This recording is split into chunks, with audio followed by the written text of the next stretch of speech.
Hello, friends. This is Scott, and we're down at the homestead, and we're looking at my nemesis that I've been battling all year, which is the bindweed or morning glory. Is its formal name, I guess.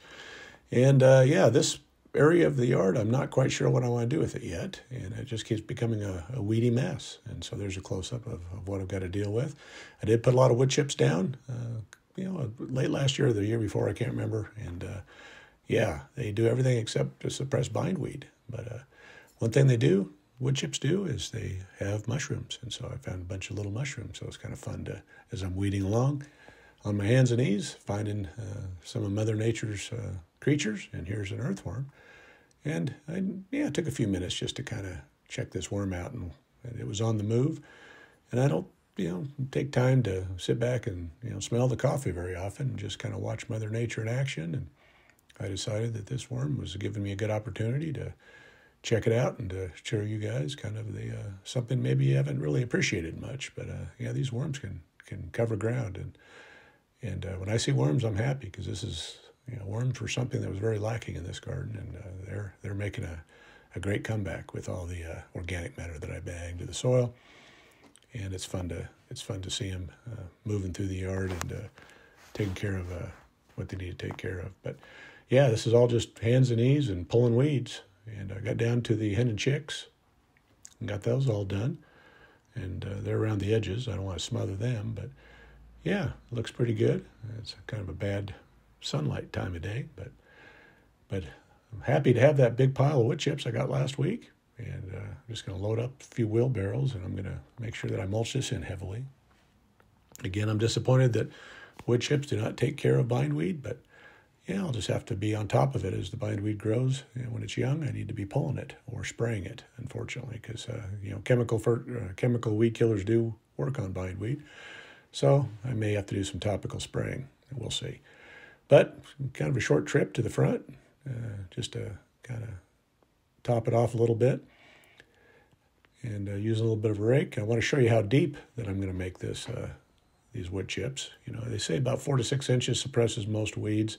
So here's a look at what 4 to 6 inches looks like. That's about that. So yeah, that's the plan, is to get, I've got plenty of wood chips, so I should have enough to do everything in this yard that I want to this year. And I'm happy to have them because, it sure makes things look a little bit nicer.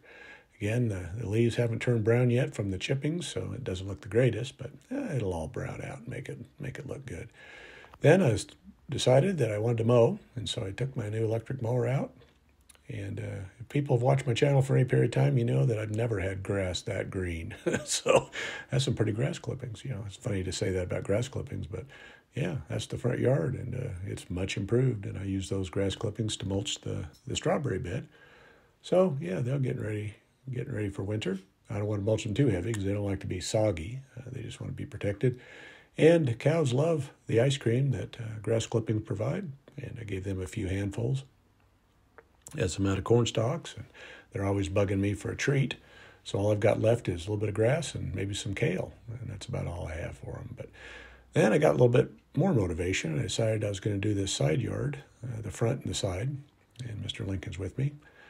And again, no formal border here, which means that the grass and the weeds infiltrate every year, and so every year I've got to dig this out until I get some kind of a physical barrier. But again, time and money, and it hasn't been a priority for me up to this point for either time or money. So yeah, we'll just keep on just doing manual labor and taking a shovel and trying to dig a straight line. And I'm getting kind of good at this. So yeah, just using a flat spade and just loosening up the grass. Not a hard process, but it just takes time.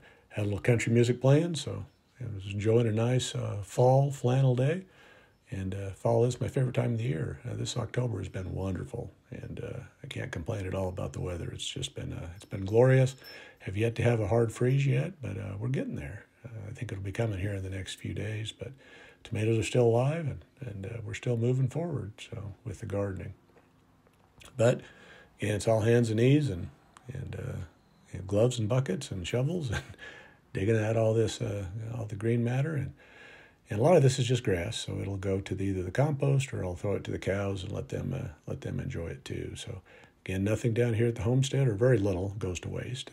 It's all about renewable resources, and and even weeds and grass where you don't want it are definitely resources that can be used for other purposes, even if they're just used to make compost. Maybe it'll take a year for these to break down in the compost bin, but then I'll get a little bit of dirt to use in the garden. But there's a look at how far I got around the corner and how far I got left to go. And I got it all done and had one wheelbarrow full of the remnants of what I need to get rid of. And it looks pretty good, even in this condition. Again, this area has tons of compost and lots of wood chips, so it's pretty fertile ground. I just need to get some flowers planted in here, and I've got bulbs, so those always come up and look nice in the spring, but I want to get some perennials along this border. So I'll be digging some up from the solid garden and bringing them down here too, trying to conserve a little money and use the resources that I have. But I have these resources that I just spend a little bit of money on and got a pretty good deal on it. So yeah, wood chip pile is starting to disappear, but it's got plenty there. So there's a look at how far that went. And again, it makes it look so much better when you have a nice neat edge and a little bit of mulch. So yeah, Mr. Lincoln's enjoying it. And I'm not going to do a formal video, I don't think, on the grass, but the grass has really come back from my overseeding and reseeding. But there's a look at the trees that I weeded. I think it was a couple weeks ago. I pulled all the rings apart for the final time this year and added a little more wood chips. And I weeded them all out, and they look pretty good. I have some grass coming up again, but that's just going to have to do. That's as good as I'm going to get, at least for this part of the yard, before winter. I may put another bed in down toward the back on that back fence there, but we'll see if I ever get to that. But we'll see. Last but not least, on this journey, I decided I wanted to get rid of some of these weeds. I've been having some fires, and I don't like the idea of having these dead weeds right behind where I have the fire pit. So got in here and I decided I was going to pull all these out. And again, all this dirt will be disappearing, and hopefully that'll be by the end of next year. I keep saying that, but I've been removing dirt from our flood this year. I still have to do the drainage system, but I was able to get the weeds pulled, and so they look pretty good. I didn't get under the deck, but I want to keep the grass there anyway, just kind of hold the dirt back. So in case we have any heavy rains, we're not going to flood our basement again, I don't think. So anyway, yard's shaping up, and we're getting ready for winter. Well, thanks for watching this video. If you like what you see, please subscribe. Thank you.